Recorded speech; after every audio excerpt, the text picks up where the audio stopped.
झाली रे एकदाची शाळेला सुट्टी लागली. हो ना, आता आपण धमाल करायची. गरीब घरात शिकणं म्हणजे प्रत्येक गोष्टीची जपणूक करावी लागायची. पप्पू, काय करतोयस बाळा? काही नाही आई, शाळेला सुट्टी लागली. वह्यामधली कोरी पाने फाडून ठेवतोय, म्हणजे पुढच्या वर्षी कामाला येतील. आणि आई, रम्या दादा पुढच्या वर्षीची जुनी पुस्तकं मला देतो असं म्हणाला. पप्पू, ही घे पुस्तकं.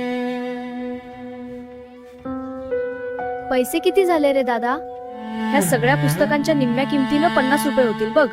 बरं, मी आप्पांचा पगार झाला की तुला आणून देतो पैसे. लहानपणीच्या त्या साध्या दिवसांत जुन्या पुस्तकांतूनच अनेक मुलांची स्वप्न पुढे चालत राहायची. अशा कठीण परिस्थितीतून गेलेली अनेक मुलं आज मोठी स्वप्न पूर्ण करून मोठ्या मोठ्या पदावर काम करत आहेत. असे दिवस, अशी परिस्थिती आणि अशीच लहानपणीची स्वप्न तुमच्यापैकी कुणी कुणी असा अनुभव घेतला आहे का? असल्यास कमेंट करून नक्की सांगा.